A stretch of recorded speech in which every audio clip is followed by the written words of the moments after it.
Oh, There we go. Yeah. All right, Okay, take two. Yeah. take two.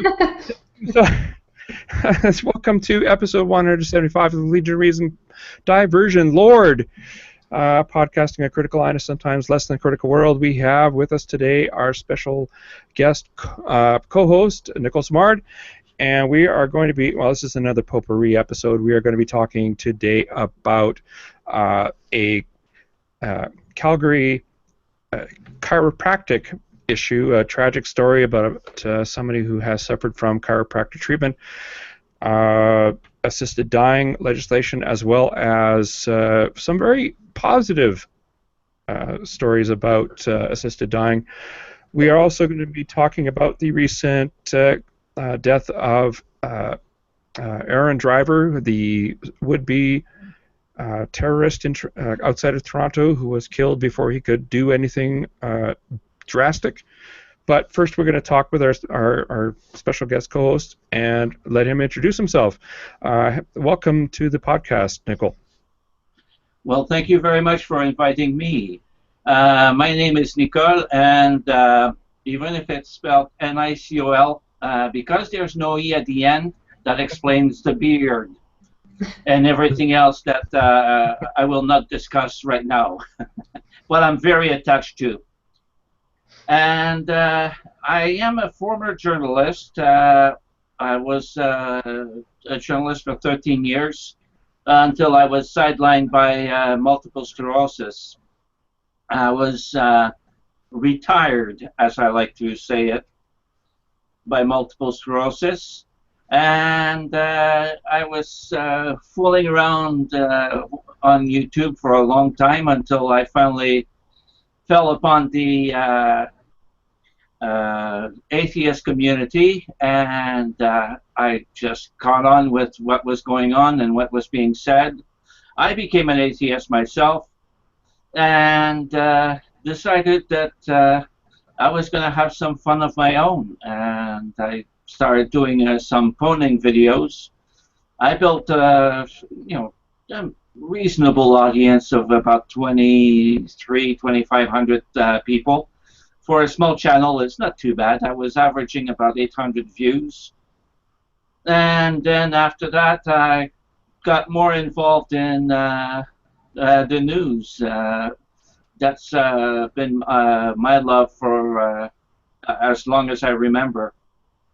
So there's a picture of me that I have somewhere.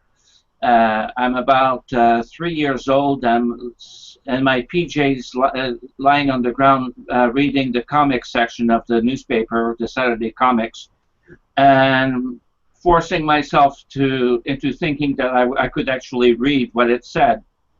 And so I've always been a reader. I've always been into writing. And one day I ran into this guy who was looking for someone to do a news show for the internet, a news show about religion. And I was thinking, hey, if I keep the schedule light enough, I'll be able to go back to my first love, which is journalism, add my second love of the internet and YouTube and making videos, and put everything together and have a lot of fun. And that's how I started the news show called The Infidel. That's not somebody named David Silverman, would it be? No, that's not. The guy's name, well, he goes by the name Atheism TV. He had to make a deal with his wife to keep his personal life separate from his channel. She does not want him to be known. I think you're thinking of American Atheist. I think theirs is called Atheist TV as opposed to Atheism TV. I think, right? Am I right, Nicol? Yeah, exactly. And Atheism TV started a long time before that. Oh, so you've been doing how long the Infidel program? It's been going on for about 5 years now.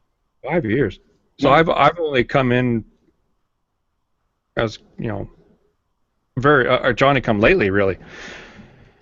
Yeah, I was following it before it we became. work with volunteers, so some of them will decide that real life is taking too much space, and so we've got a few people who have been around, nonstop for almost since the beginning, but otherwise it rotates. Oh, so yeah, Christine, by the way, is I don't know, correspondent is the right word, on narrator, I guess. An anchor. Yeah. Anchor. Yeah. And I do the video for her, so yeah. And so that's I think it's a worthwhile thing to do. Actually, it's important to get a perspective, which is, one of the things that before I became involved in being, I don't know if I want to call it an atheist advocate or whatever, before I became part of the podcast is I didn't realize just how pervasive religion is in issues in the world. And when you see it, put together, it changes your perspective on things. Mm-hmm. What I try to do with this show is also bring out news from everywhere in the world, not just American news, not just Canadian news. It's news from everywhere in the world. Sometimes we talk about Britain, sometimes we talk about France. For example, we spoke about something that's very rarely heard about, but there are a lot of imams in France who are very active in trying to promote contacts with Jews and making the best. Yeah, and they really are working hard at it, and they're really they're getting death threats. But we talk about those people. We talk about, for example, you remember Boko Haram when they made the news because of all the 300 girls that they had kidnapped? 76, yeah. It's in the news today, by the way. So what happened is that we had been talking about Boko Haram on the show for a year and a half before it came on the map of the world news. And the thing is, okay, we don't have a journalist in Africa, but the thing is, if you know where to look in the news sources, you can find stuff that's being ignored by the main media. And if you double check and make sure that you've got the right source, enough sources to corroborate the news, then you can go ahead with it. And we also put links at the bottom of the, in the below bar, as everybody refers to it, to the sources, so that if anybody wants to know more than what we've actually said in the, a 2-minute segment, they can click on those links and then find out more for themselves. Yeah, that sounds right up your alley, actually, of course, being a journalist. And the thing is, I've always loved to read. I've always loved to learn. In French, we call, I am what we call an autodidact.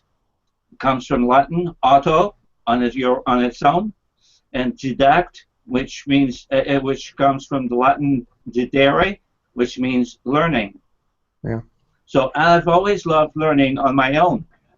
And by the time I was in grade 3, I was reading, 200, 250-page books on my own, novels. And, by the time I reached grade 5, everybody in the school who wanted to know what books was worth reading in the school library came and asked me. And so I was always learning. I was novels, but also if I learned something in the class that I thought was interesting, then I would go find books on the topic and find out more on my own so that I could broaden my horizons. And I did that throughout my entire life. And that's why it helped me when I was a journalist. For example, when I was a professional journalist, it was a community newspaper in Toronto. And we did a story once about this art gallery that made a deal with a taxi company. And what they did is they took photography, a whole bunch of photographs, and they put them on, those special paper that you can see through from the outside, but not from the inside. So from inside, but not from the outside. Kind of thing, yeah. And they had their pictures, and so the people who were in the taxi could look at the pictures as if they were in an art gallery. And so we decided to do something about that initiative. And like in most places, most of the time the taxi drivers are immigrants, new arrivals to the country. And so I was talking to them, and a lot of them were kind of scared to talk to me, to talk to a journalist. And so finally I asked this one guy, I said, so where are you from? And he says, well, if I tell you, you won't know anything about it. And so I said, well, try me. And he gave me the name of his country. Now it's been so long I don't remember. But he told me the name of his country. And because of my idea of learning everything I can about everything I can, even without necessarily becoming an expert in any field, but to have as broad an horizon as possible, I said, oh, yeah, I know that country. And I spelled it out, spelled the name of the country properly to him. And I started telling him some various facts that I knew about that country. Because I knew something about him, of where he's from, and what life is like over there, that established a contact. And all of a sudden, he wanted to speak to me. He was ready and willing to speak to a guy he didn't know 5 minutes before. And then I found out that the guy shows a lot of initiative. Most of the taxi drivers would just let those pictures be and didn't really talk about those pictures with people. But this guy, he would he would speak to the artist, and then he would be able to start a conversation with his customers. So the customers would ask about the pictures, he would answer, he could start a conversation with them. By the time the people got out of his cab, they were happy with the ride that they had with him and gave him a bigger tip. So that's the kind of thing that I like about journalism. And I don't like limiting myself to just one thing. I want as wide a scope as possible. And when it comes to religion, I want as wide a scope as possible.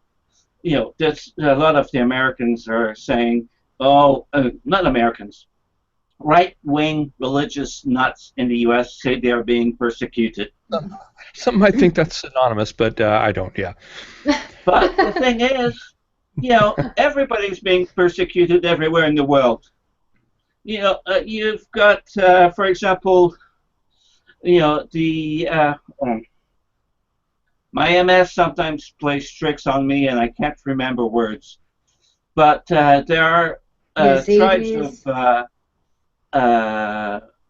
Muslims, where they don't even have their nationality accepted. They live in a country. They're not allowed to have to have the citizenship to that own country, so they're non-people. I'm sorry? Kurds? No. Yazidis? And the thing is, they're being persecuted by monks, by Buddhist monks. So even if people think that Buddhists are peaceful, you've got Buddhist monks that persecute Muslims who are not even allowed to have the citizenship to the country where they live. So now you're telling me, the religious right-wing nuts can tell me that they're being persecuted, when you compare that to what those Muslims are suffering. So yeah, they're killing them for having beef and stuff like that. No, I'm thinking India and the Hindus, and they're going around and killing Muslims that they suspect are selling or consuming beef, right? Because the cow is sacred, the kind of stuff we talk about in the news show. Yeah. And I'm going to cheat and Google Buddhists who persecute Muslims. That's what I like about doing this kind of stuff instead of being in front of an actual camera. It's in Myanmar. Yes, yeah. Myanmar. They're have very violent Buddhist monks in Myanmar. Exactly, and they persecute the Muslims over there, and they're killing them. They're doing all sorts of horrible things. Yeah. So we started talking about this many years ago, and even now today we don't hear anything about this in the regular news. No. Yeah. That's the beauty of social media. If anybody wants to know about how people of faith treat one another throughout the world, our show, The Infidel, is where they can find out. Yeah. Right. What's the link to that then, to Atheism TV? Okay, it's the YouTube channel Atheism TV, ATHEISM TV, all in one word. So on Google, you just, in YouTube, you just ask for that channel. Just look it up, and it's one of the channels that's sold enough that you don't get a stupid long number instead of your own channel name, because now if you start a new channel, you don't get the name of your channel in the description, in the link. So if you look, if you do youtube.com/atheism TV, you should end up at that place. And during the summer, we take a break.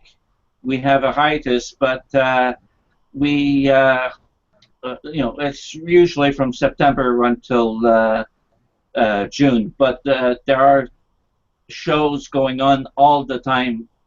Every single day there's a new piece of news that touches either ex-Muslims or anything like that. It's a very active channel. That's good. You also involved in a podcast? I had a podcast on my own channel, but I stopped it because I was, not getting enough traction. I was getting 100, 150 views per week per podcast. What I was doing is I was trying to promote the Infidel on my, but talking about topics more in depth. And so I would bring a guest every week. We would discuss whatever topic that guest wanted to, whatever that person was involved with. And then after that, we would pick 3 news stories that were going to be on The Infidel the following week. And we'd go in depth into those stories. I would show ahead of time the segment, and then we would discuss the segment with the guest. And then after doing all 3, then I had something I call Christian glitches, where I would take something silly that some Christian had said, and then we'd have fun at that person's expense. How do you choose? It's very difficult. That's amazing. You had me on the podcast, I think, before the non-conference last year, right? Yeah. Oh, that's another thing that I do is I go to conferences in Canada. There's not a lot of them, but I do go to conferences. Whoa, 1 second. So I was just making sure that the Atheism TV link I gave you worked, and it does. So I go to conferences, I film the speakers, and I put them on my channel. Yesterday I was at the Non-Con. It's a conference in the south of Ontario, And I also started this year live casting those conferences, and so that people can watch it on the internet as it's going on live. That's awesome. Yep.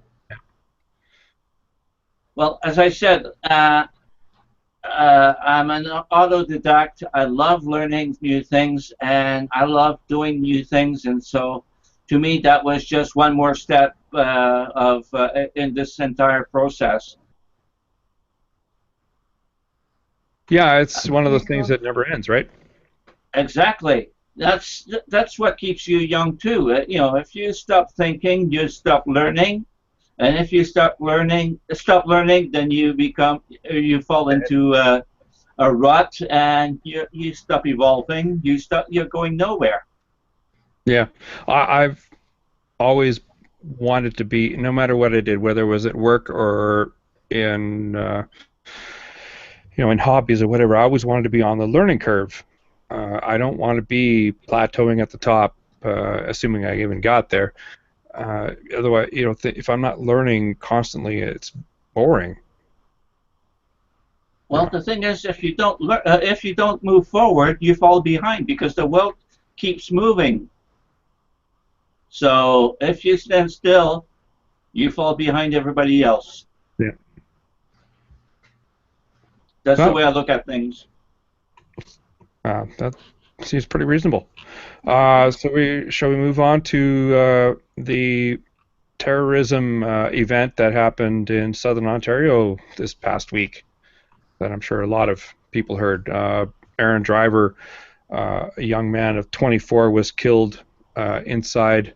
Well, they say it was inside a home. That's not quite true, is it? He was in a taxi cab and was about to go to a shopping mall, ostensibly at that point to blow up a bomb in his backpack. The police stopped the taxi cab, ordered everybody to get out, and then Driver blew up or detonated the bomb, killing himself. And thankfully, the taxi cab driver was not seriously injured.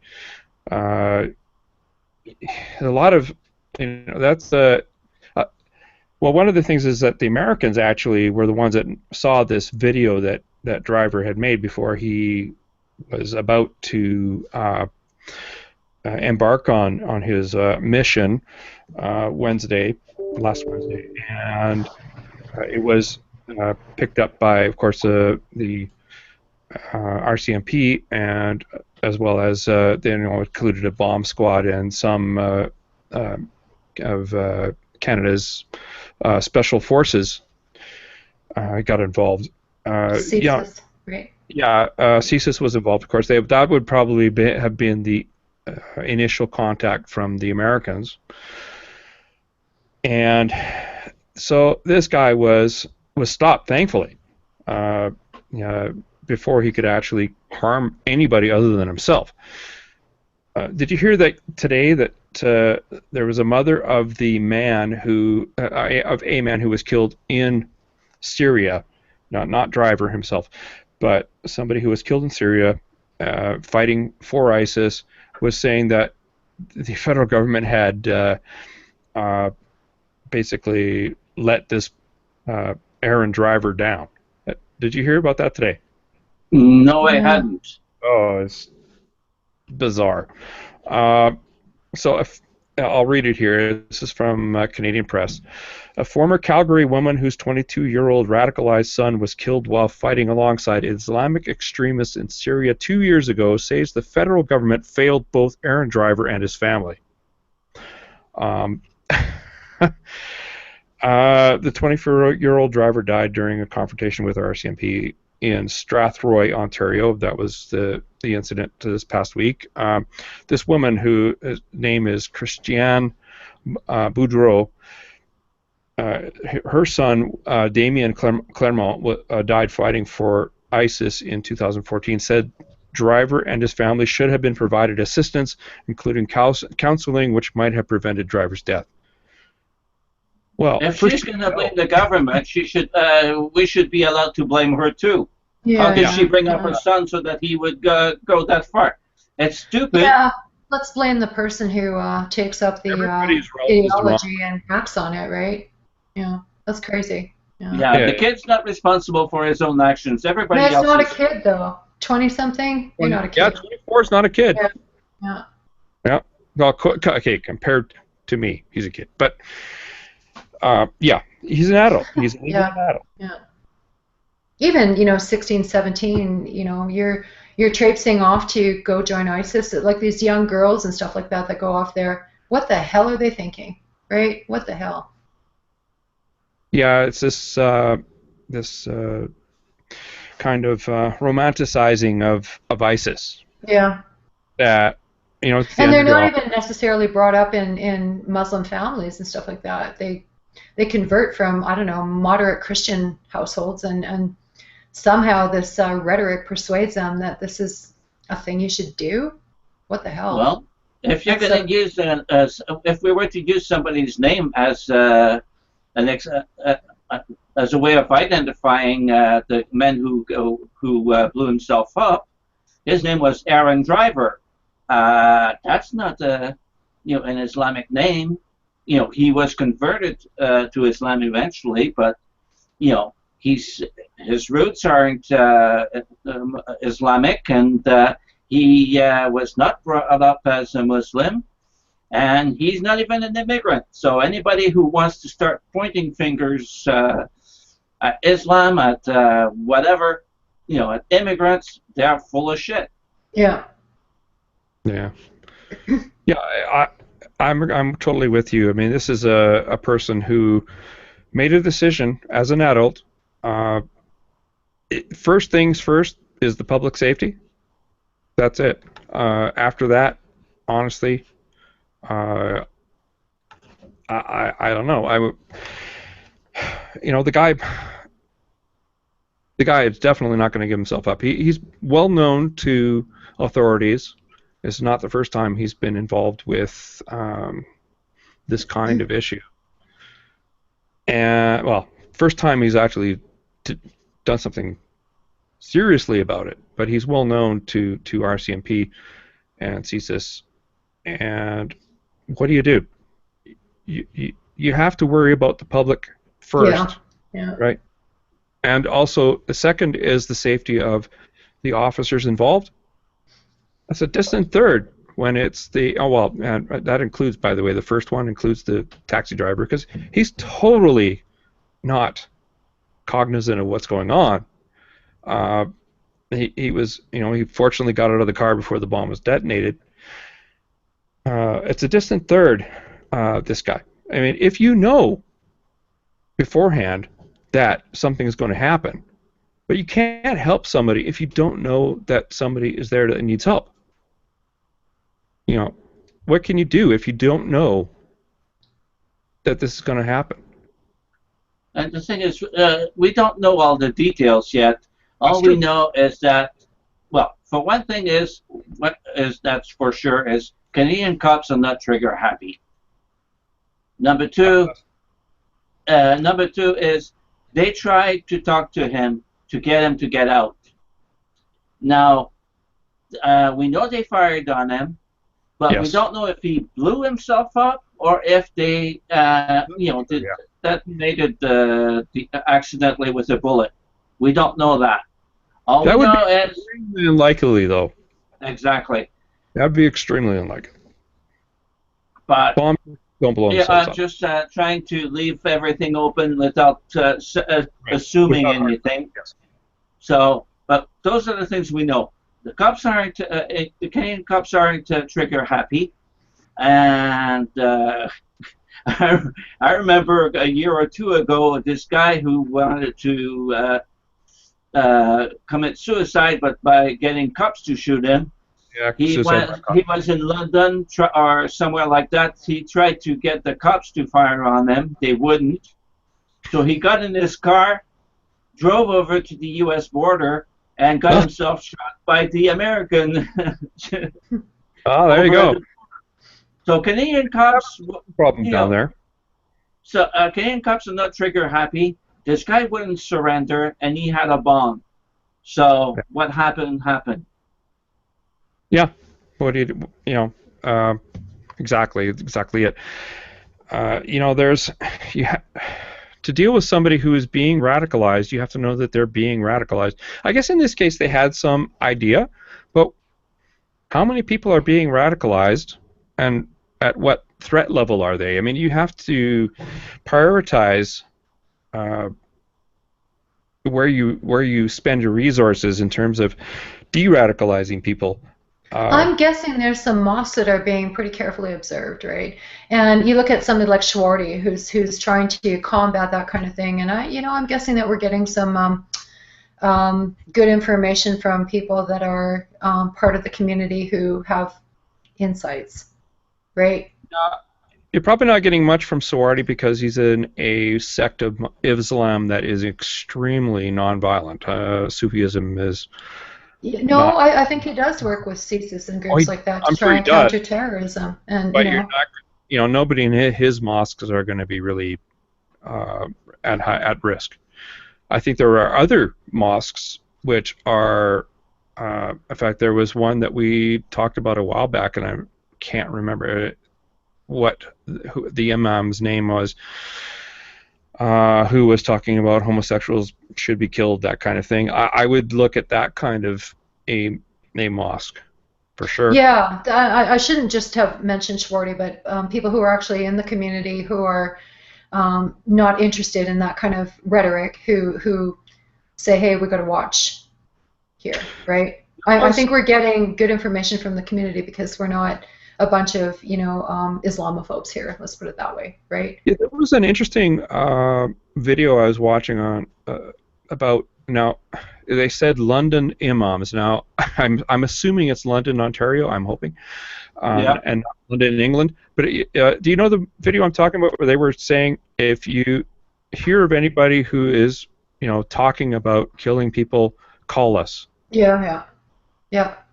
And I think that was awesome. Maybe it's straight talk, just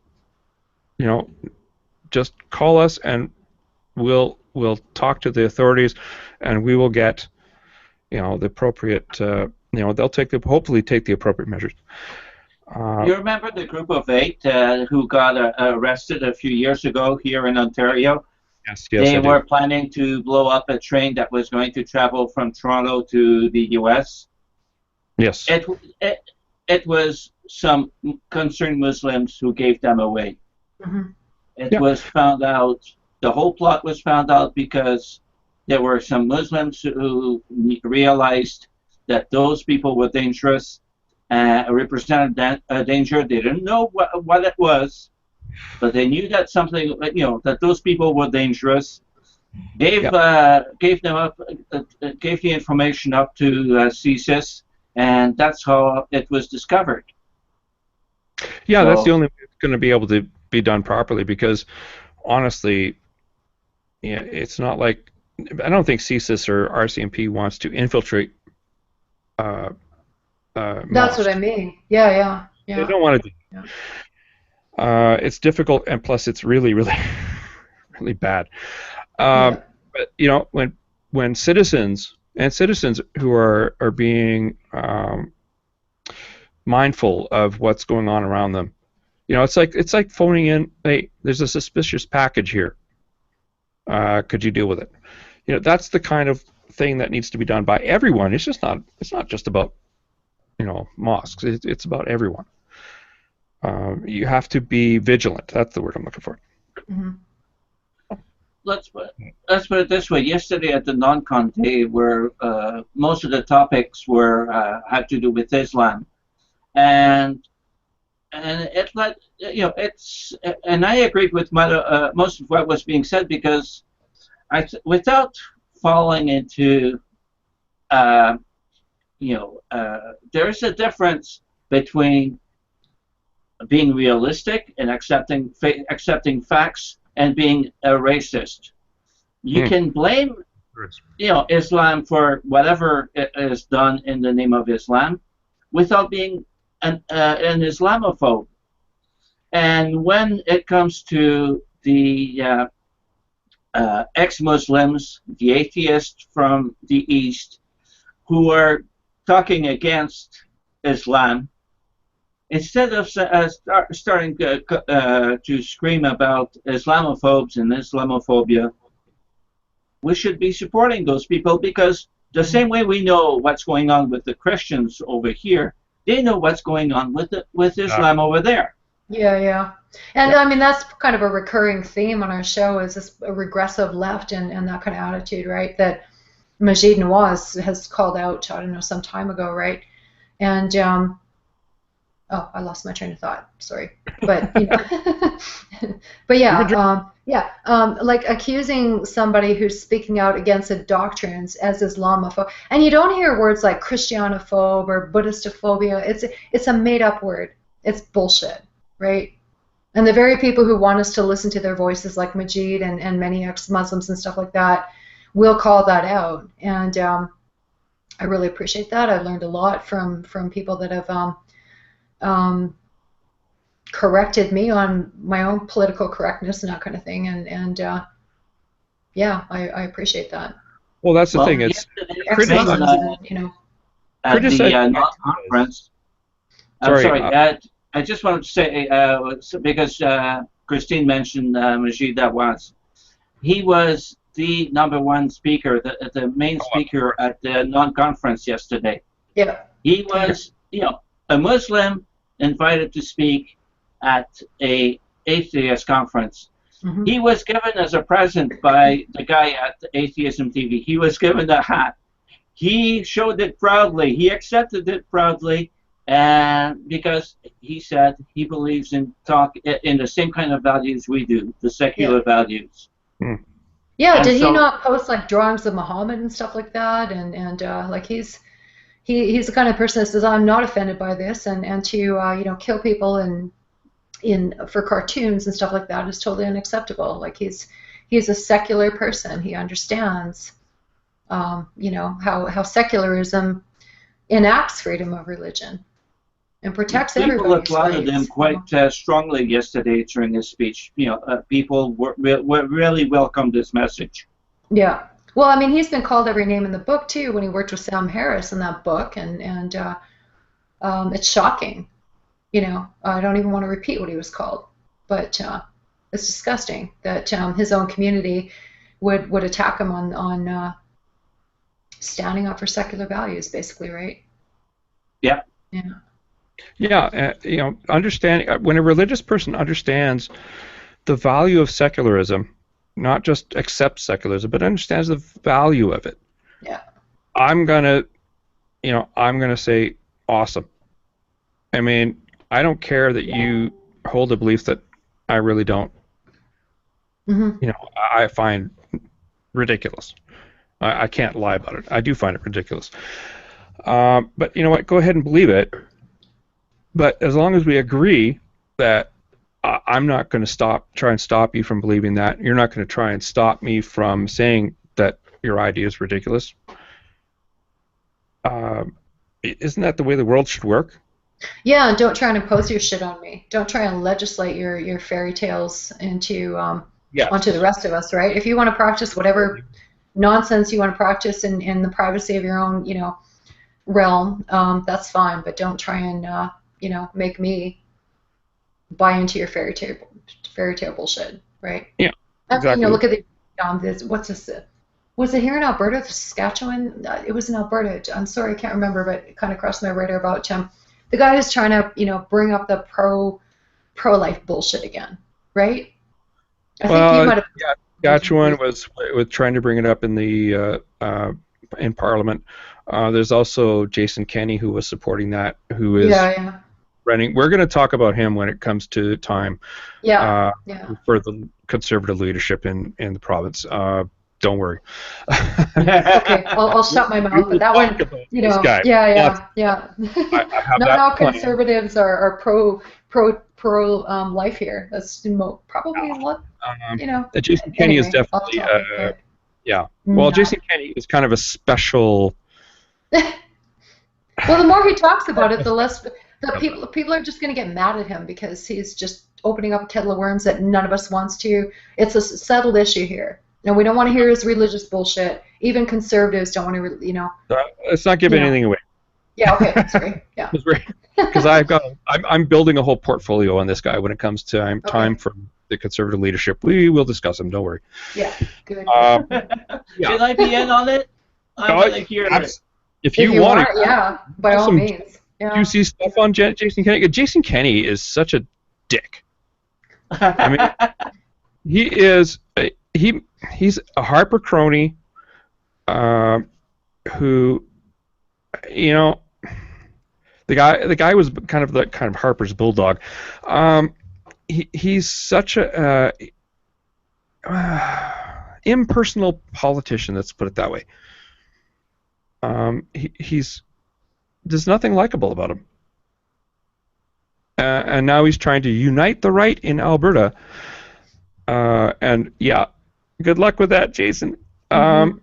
Because I think the Wild Rose might have something to say about that. But honestly, I'd vote for the Wild Rose before I vote for him. Oh, wow.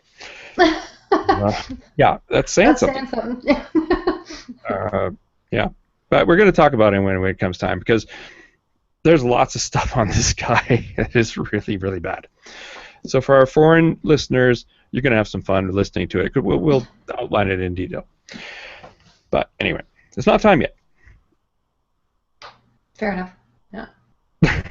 So where were we? Where were we going anyway? Well, why don't we move on if we go on to the next topic? Yeah, we can move on to the next topic, because I think we kind of ended that one fairly nicely.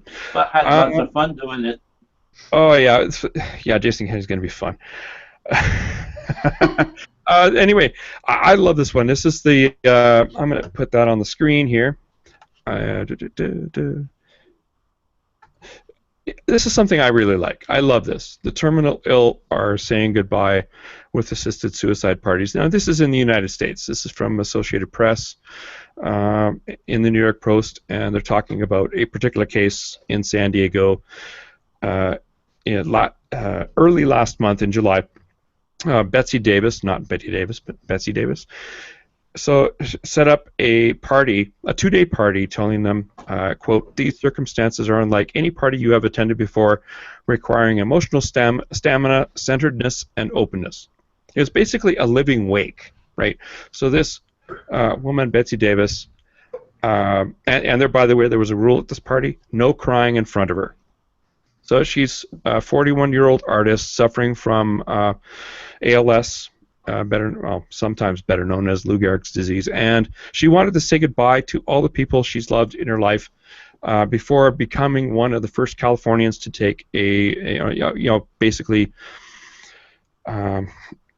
take advantage of the recent approval of assisted dying in California. So she says, for me and everyone who was invited, it was very challenging to consider, but there was no question that we would be there for her. This is one of her friends, a cinematographer from New York City. The idea to go and spend a beautiful weekend that culminates in their suicide, that is not a normal thing, not a normal everyday occurrence. In the background of the lovely fun, smiles, and laughter that we had that weekend was the knowledge of what was coming. And that would be very bittersweet, wouldn't it?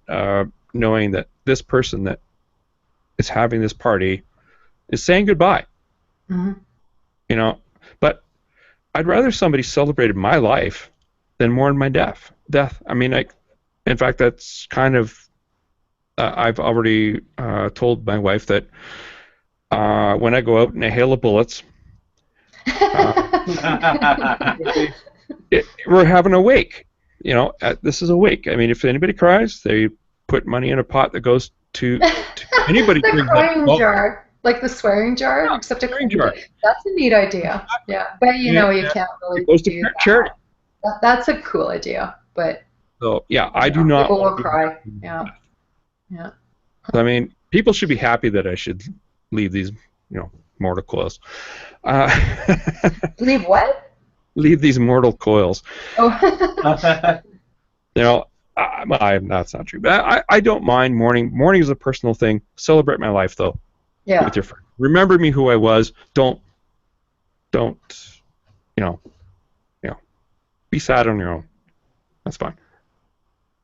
I don't know. What do you guys think about this idea? I think I love it. it's great. Yeah, yeah. If I would do it.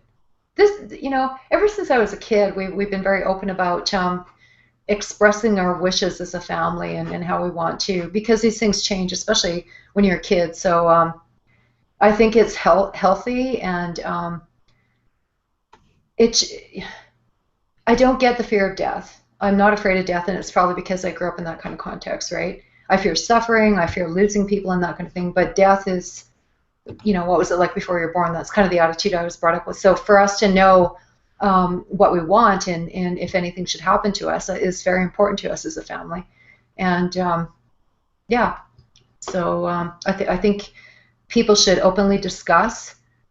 For example, my family knows I want my organs donated, blah, blah, blah. I wouldn't mind a natural burial if it's doable.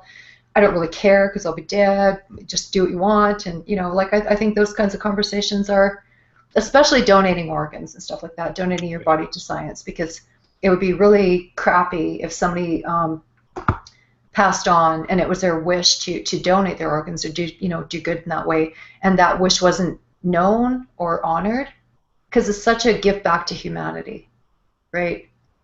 So I think families should speak openly about death. I think we another thing my family's always done is had a sense of humor about the dark side, because the best way to cope with those kinds of things is to have a sense of humor about them and to celebrate, the celebrating a life while she's still alive and has the opportunity. I think it's just amazing.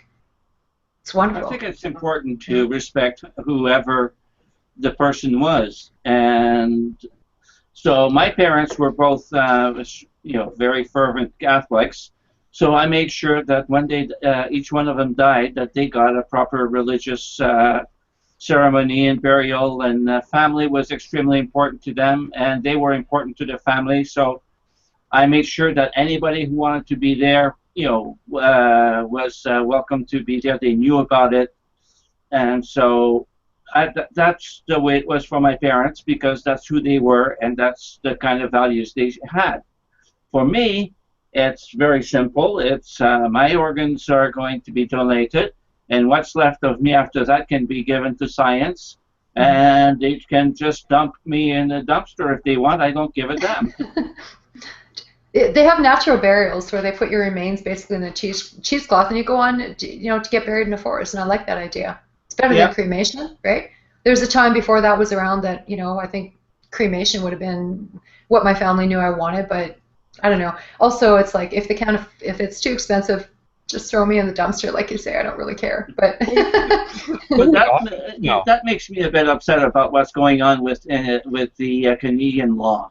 We just had a new law last January. And we'll get to last June. Yeah. This past June, yeah. It's a step in the right direction, but it's a small step. It does. I hate the reasonably foreseeable death part about it. Yeah, well, we're going to get to that in a second, because there is actually a nice seg. Hey, it's my job. God damn it. Hey, we have an experienced journalist here. What do you want? There's a court case happening in BC. But actually, before we get to that, I just wanted to say there's a lot of options now. I mean, yes, I'd love to have a week. If it came to assisted dying, I think this is a great idea, having a party beforehand, and so that I could not only attend but actually experience, right? Yeah. But there's after you die, there's a lot of options now for what happens to your body. I mean, you can get made into a diamond. You can have your ashes put into paint and made into a painting. You can have your ashes mixed in with soil to plant as a tree. It's really quite. It's blossoming. The whole death industry of that is non-morbid, which I think typical, get embalmed and your body thrown into the ground in a wooden box is really, really morbid. So many more options now, and I think that's a one way of that we should be dealing with death. I think that this whole antiquated, being buried as in a cemetery is just so ridiculous. Yeah, and I guess I'll add to what I said earlier about knowing what your family wants, because say something happened and you're stuck with trying to plan for something that you don't know what they would have wanted, right? And you're grieving at the same Have time, those, right? have If you those, pre-plan your funeral, at least let your families know your family know your wishes. You're going to spare them a lot of, I think, more pain on top of the sure. loss already, right? Yeah. Funerals are always for the living. They're not for the dead. The Well, dead. Yeah. yeah, exactly. We say funerals, but I think we mean what to do with, the end of life decisions and that kind of thing, Like that. right? Yeah. Yeah. Yeah. Because, People- hey, like I said, I don't really give a shit what they do with my remains as long as, organs go to, donors if they can, science, blah, blah, blah kind of thing. If they want to make a painting out of me, that's for them, right? As long as do you know what I mean? Like, we still discuss it beforehand and come to yeah, an yeah. agreement. And But, say, hey, but what would you like? yeah, you want to compromise on what would make the people you leave behind feel good too, but like we just talk about our wishes and like I joke with my family like donate my organs, give the rest to science, and whatever you want to do with the leftover sludge, that's up to you. I wouldn't mind doing a natural burial, but whatever sludge is left, to make a painting, I don't can make a diamond, I don't give a shit. Just you know honor Yeah, my I like the wishes diamond to part. what's up? Yeah. I What like woman? the diamond idea, though. That's a cool idea. Yeah. But I'd Yeah. rather go on and nurture the earth, and I like that idea of natural burial. But again, whatever gives, people I leave behind comfort. That's Yeah. yeah. As long as they're not doing religious shit around it. Yeah. No kidding. No, I still wouldn't even care because I would be dead. I just wouldn't. You can do whatever. You can make incantations to Yahweh all you want. It's not going to make a damn difference. I'm dead. Yeah, but I don't think anybody that knows me would do that. Otherwise, just- if there's an afterlife, I'll come back and haunt them. It's respecting it's respecting your memory, which is Yeah. about them, still not about you. You're dead. I mean, who cares? Well, it's about respecting the life you lived, right? Yeah, and that's it's decorum. I guess that's one thing you can call it. Yeah, well, it's comfort for the people you leave behind too, I think, right? Oh, it's always that because there's Yeah. nothing. Yeah, funerals are for the living, not the dead, obviously, right? Yeah. That's What a lovely why. topic. That's one reason, though. I gave, I told everybody in the family, all my parents' relatives, about what was going on, because in their case, it was a very, very close-knit family, and they cared a lot about each other. They were involved in each other's lives, for 80 years. So it was important to let them know what was going on because they cared a lot for my father or my mother. Mm-hmm. It's about respect for that person's life, what they represent. I mean, when you really think about it objectively, they're dead. They don't care. They're gone. No. Well, I have a friend whose brother passed away, and his mother was religious, and the brother was an atheist as well as him, and he was really hurt by the fact that his mother did this big religious funeral around his brother, and that's not what he wanted, right? So she kind of took away that Yes. dignity to him, and hurt her own son in the process, right? Yeah. It's a lack of respect for the person's life. Yeah. And so there's two things. I mean, there's funerals are for the living, but don't go out of bounds in terms of what that person was about. Yeah. It's like that trans, I think it was a trans man or a trans woman, I can't remember, and in their death, that person's parents changed his sex. Oh, I remember So that. the funeral, all the funeral papers, everything said something, gave out the sex that he was born with, but that's not how he had identified. Yeah, that's very disrespectful, and again harmful to the people that were also in that person's life. Exactly. Yeah, so I love the idea. I mean, it doesn't hurt anybody. I think it helps people that are going to survive this person to move past their passing. Absolutely. And like she said, she gets to enjoy spending, her last time with the people she loves. Like, how awesome is that? Yeah, instead of everybody getting together for a funeral, Yeah, or living your life suffering, right? Yeah. Enduring it for 10 years and yeah. So, yeah. So, one of the things that, I've been following is the legal battle over physician-assisted dying, and one thing it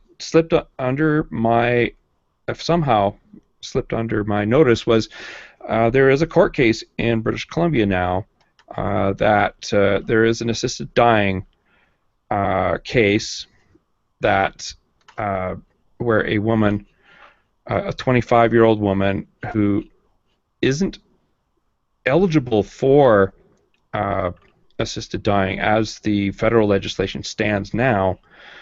It's a woman from Chilliwack, BC. She's launched a constitutional challenge against the law through the British Columbia Civil Liberties Association, and she, it's terrible that she is not allowed access to assisted dying, for intolerable suffering, just because she doesn't, her disease doesn't cause foreseeable death. Yeah. You know what? It made me wonder if there are people who are diagnosed with this sort of thing that take their life well in advance of when they could still be living a quality of life, because if you know that you're not going to be able to take your own hand, and that the law is not going to support you. Yeah. So what good are we doing here with this kind of nonsense, right? Like, give people that option, or they might just check out sooner than we want them to, because they have no choice. If you're no longer physically capable of taking your own life, and our legislation is not going to help you, what's the obvious answer? Do it before it becomes a problem, right? And in her case, she has no chance of ever getting better. Yeah. She's only going to get worse. Yeah. Okay, it's not a disease that kills per se, or at least very, very, very slowly, but she's only got a life of pain ahead of her. If she wants, she should be allowed to choose which way she wants to end it. Just like the woman with ALS decided the way she wanted to end her life. She didn't want to let the disease end her life in a certain way other than the one she wanted, and this woman should be allowed the same thing. Yeah. Yeah. But what's amazing is that the federal government is doubling down. I mean, they've said, okay, this is another thing from the CBC website. They actually have standing in this case, and here's what CBC website says. Among the facts that the government suggests are no longer true when we're talking about Carter v. Canada, the decision of February 16th or 15th last year, are the top court's findings that denying assistance in dying for people with grievous and irremediable medical conditions may condemn them to a life of severe and intolerable suffering, which in this case would, of course, be the case. I don't understand how they're denying this. They are saying that such persons face, that they're denying that such persons face a cruel choice, taking their own life prematurely or suffer until natural death. They're also denying that a permissive approach to assisted dying would not put Canada on a slippery slope in which disabled and other vulnerable Canadians are pressured to end their lives. Nonsense. Well, I like the way that who wrote this piece. Among the facts that look at how it's worded. Among the facts that the Canadian government suggests are no longer true, right? They're saying the Canadian government is denying facts in a. Yeah, exactly. They are. Yeah, yeah. When did these things end? I mean, it's only been a year. Yeah. Suddenly they're not facts anymore. Well, the government denies it, so they're not facts anymore. Like, whoa, what the hell? And the thing is, I like the way that was worded. Hired a lawyer who is very, very strongly opposed. He wrote documents against assisted suicide. You know, Yes, his name is bias Wilson. His last name Wilson Raybould. yeah, they recently hired him. I'm just. This is an incompetent justice minister, as far as I'm concerned. What the hell is she thinking? Yeah. She's obviously got an agenda here. I don't get it. They're doubling. I mean, they assembled a whole House committee to give Parliament recommendations for assisted dying legislation. This is back in the spring. They ignored every single last recommendation this House committee made. Yeah. What was the point? Yep. It really bothers me. I don't get it. That not a single recommendation was put in there. You still cannot make a in advance sort of a living will that I will be killed if such and such comes to pass with in terms of my mental capacity, suffering, etc. You can't do that. That was a recommendation. The mentally ill should be allowed as long as they're mentally competent. I mean, the two are not the same, mutually exclusive. Somebody who's incredibly depressed, intractably depressed, should have the option. I mean, it's having suffered from depression myself, I couldn't even imagine somebody with intractable depression, untreatable, how they could live. It's just beyond me. So why shouldn't they, if they are mentally competent, and exhausted from making that decision? I don't get it. Possibilities. Exactly. Kind of, it's ridiculous. Because this legislation is terrible when it could have been awesome. That's what really bothers me. It was just so disappointing. Yeah. I thought this was the government to do it. Instead, they treated it, they handled it like Stephen Harper would have. Yeah. Barely made it. Yeah. Accessible. It's just a small step. It may be in the right direction, but it's just a tiny step, and it does not have the scope that it should. No, it doesn't. Let's put it this way. I personally, I'm not afraid of death. When I was a teenager, doctors almost killed me twice with allergy shots. One time, the doctor gave me a shot. He gave me 0.5 cc instead of 0.05. So you can imagine what happened. And then another time, the guy gave me my allergy shot in a blood vessel instead of the muscle. So again, huge reaction. I got to the hospital with 5 minutes left. I know what it's like feeling like you're going to die, and I don't care. And I've seen how my parents died. I've seen how my mother-in-law died, and if I can choose not to die that way, I will take that choice. And I think everybody's entitled to that choice. Yeah. I don't know what this government is thinking. I just don't. Well, I shouldn't say government, because I have a feeling that Justin Trudeau treats his cabinet very much like his father did, and basically let them do their own thing, as long as they weren't going completely ridiculous. But I honestly don't understand how this is within what the parameters of liberal values. And I'm speaking capital L here. I would have thought this is the party to do it properly. That's true. Yeah. Yes, I don't have any hope that a single party will do everything I expect them to do the way I expect them to do. But I knew that this is the first time, and I knew it was going to happen eventually. And this is the first time the Liberals have disappointed me. There's a couple of things, like the Saudi, not canceling the Saudi deal, but I understand that to a point, because it's the Harper government's deal, but there are ramifications for canceling a deal that's been signed. Yeah. Yeah, that's it. Yeah, I understand that. So, just as long as they don't do it again. Mm-hmm. Please don't do that again, Justin. So there have been a few things. The whole it's 2016 thing kind of bothers me. I mean, to have a cabinet with an enforced 50-50 male-female cabinet. I just don't understand why it should matter. Yeah. I like the idea of people submitting whatever applications, resumes, or whatever, and those being blinded so that you can't tell the gender of the person. Wow, blinding.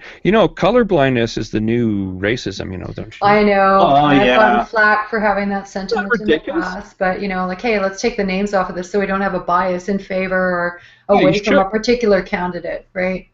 For enforced blindness. The whole point. I mean, Yeah. people that say color blindness, or for instance, is racism, are pissing on the grave of Martin Luther King Jr.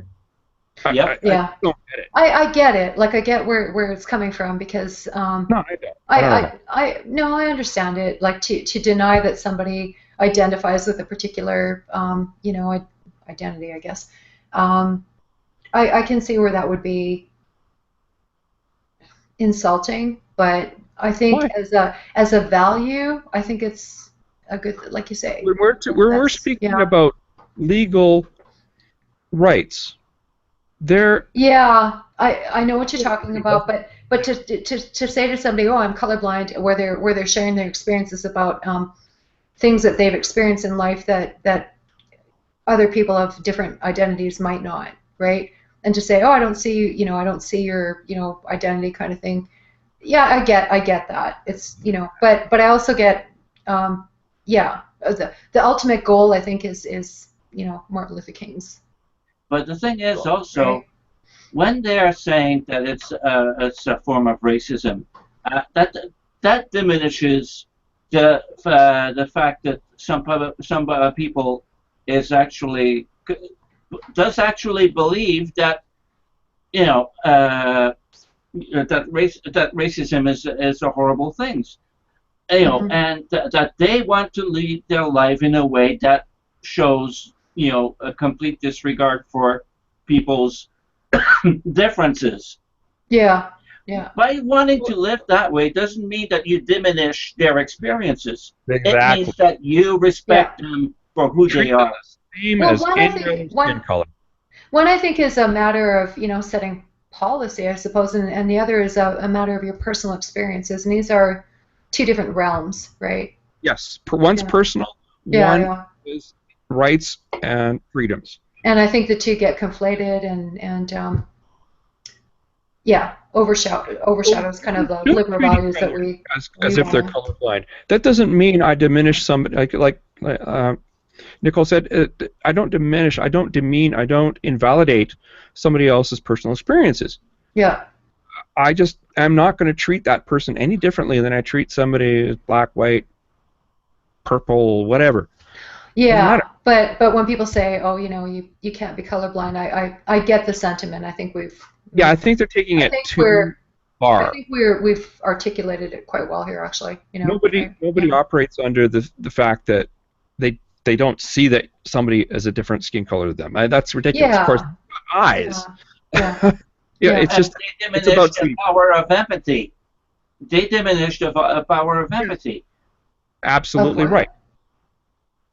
Well, you find it more difficult to empathize with people in the out group than in the in group. And so if you treat people like they're in the in group, you will empathize with them better. But if you aren't colorblind, you will actually treat them differently in the out group. And I think is that what you're getting at, Nicol? Well, I think what's even worse is that because what you said is right, but they don't understand that you can feel an empathy and realize what it feels like up to a point to be in their shoes. Empathy allows you to put yourself in other people's shoes. Okay, will never be the same as being in their actual shoes, but you can understand some things. For example, not too long ago, I was talking to a trans man in Pakistan, and immediately the first thing that popped into my head was, because that person was born a woman, her family does not know that it's actually a man, and will force that person to marry a man. And that's horrible. And I immediately, I don't know what it's like to be a trans. I don't know what it's like to be a Pakistani and to live in Pakistan, but I know enough that that person is facing this horrible future. Mm-hmm. And I was able to talk to him and talk about this. And, this is called the power of empathy. Being able to put yourself in another person's shoes. No, I will never know what it's like to be a trans. I will never know what it's like to be an atheist in a country like Pakistan. I will never, but my force of empathy is strong enough that I can figure out some of the things on my own that they are facing. I can figure some of it on my own. And by having people saying that ignoring somebody's color, being colorblind, is a form of racism, they are diminishing the other person's power, the other person's capability of feeling empathy. They do not believe that the person is capable of feeling enough empathy to be able to recognize that the person in front of them has faced difficulties and wants to empathize with them and wants to live with them as if they are just the same as they are. That's what I meant about diminishing the power of empathy, not recognizing, and you're diminishing the other person. Yeah. Yeah, like I think we covered it in one of our shows where that woman said, "Oh, I'm standing in front of an audience who won't understand what I have to say because they're white," and I thought, that's not going to earn you friends and allies, right? Well, wasn't that the Black Lives Matter woman that said? What did she interrupt? Was it all the white people? Yeah, that was when they were doing the honoring the people who had been shot up at the bar, right? Yeah, and I'm just like, wow, like incredibly racist. Yeah. And these stupid safe spaces. Oh, I hate safe spaces. I hate this with a passion. Well, it depends on what safe space. Well, yeah, I was going to say that too. What they if you're talking about free exchange of ideas, great. But if you're talking about, I don't want my idea challenged, well, grow up. Well, and I can. Go home. Yeah. It shouldn't be intellectually, but having said that, if you're of a particular identity, then you feel, there might be a place on campus that you can go and just, I don't know. There's been LGBTQ clubs for a long time, and well, no, that's the wrong kind of thing. But I think it started off as a good way for people of like mind to socialize together and to feel comfortable around one another. But when you're blocking yourself off from the realm of ideas. Oh yeah, you're you just run and antithetical to what a university is about. Yeah. Completely antithetical. I know what you mean by safe spaces, and I'm just disgusted by it. I mean, it's so anti-intellectual. Yeah. There's you can't have your ideas challenged without feeling fear. Then maybe your ideas need to be challenged. Yeah, and some people say, I want to make you feel uncomfortable. Well, okay. I don't mind feeling uncomfortable because that's how you grow. You want a space, go home and hide in your bedroom. Yeah. Yeah, absolutely. There was that one girl that, was it Mizu in the States, saying, it's about making a home here. And I'm like, the fuck no. Yeah, that's why you leave your home to go to university, is because it's not your home. If you want to be home, stay home with mommy and daddy, right? I mean, it's just insane, the demand. Like, that students feel they're in a position to make demands. This is really apparently weird. they are, because people are caving to this bullshit in a lot of circumstances. And I don't understand it. Crazy. Just, yeah. Well, I blame the last generation of parents, the helicopter parents, the parents who think that they know better than the teachers what teaching is all about, and that kind of idiots. Yeah. It's like homeschoolers, same thing. They think they're actually teachers. Yeah. Like, where's your degree? Yeah. It's not that simple. Yeah, helicopter parents are just terrible. I mean, they want it's basically living through their children, but basically success by proxy. Poor kids. I pity them. I mean, I pity them every bit as much as like those the Learning Channel things with the tiny tiaras. That's just the same crap. Yeah. The same kind of living through your child, and no, it's wrong. It's let your child live their own life. And let them make mistakes, right? Yep. Yeah. Imagine these people the safe basis when they get out in the real world. Yeah, I mean, of course you want to be protective of your child to a certain degree, but you don't want to protect them intellectually. You want to expose them to ideas. We see what happens when they end up in the real world. We see it in universities when they finally arrive in the real world, then they claim they want a safe space. Oh, but they're victims then. They're victims. Yeah. I'm sorry, but if you want to be a victim all your life, that means that you'll never grow up. There's too many segments of society that already do that, and we don't need any more. Yep. No, it's the same thing. Anyway, I think we should end this. We've been going pretty long time, considering that it took us a while to get started. So, yeah, sorry about the mix-up with times. So it's great to have you on, Nicol, finally. We've been kind of throwing that around for a while, and as a thank you to having us on your podcast. And we're continuing to do the work on Atheism TV, and I might have even get talked into doing some of the actually talking head segments. That may be fun. That'll be great.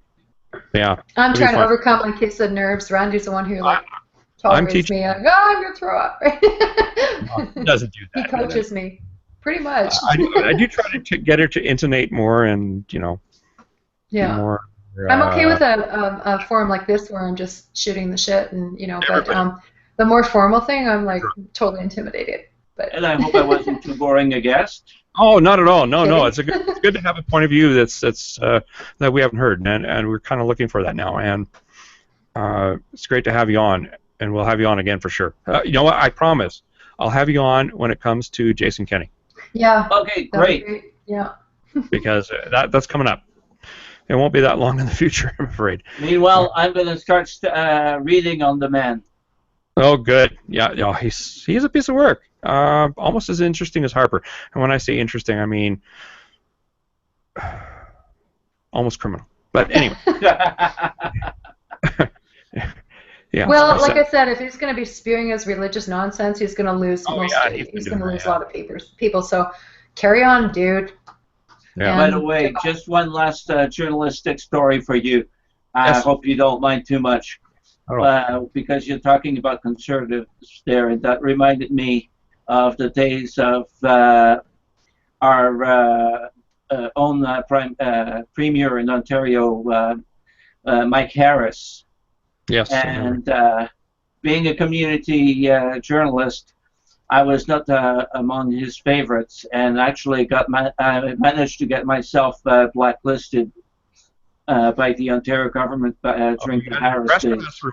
I'm so proud of you. Yeah, Harris was kind of work too. Yeah, I don't even think he's as bad as some of these guys. What's his name? Rick McIver is a definite Godite. The guy that ran for premier, what was his name again? It was a Harper protege. Oh, I can't remember. But the thing is, there was an awful lot of Mike Harris ministers who ended up as ministers for Harper, and I knew right away what we were in for. Reverse here, like people that were Harper's proteges are becoming conservatives here. What was his name? Chris. Last election. The hell is we've forgotten him already.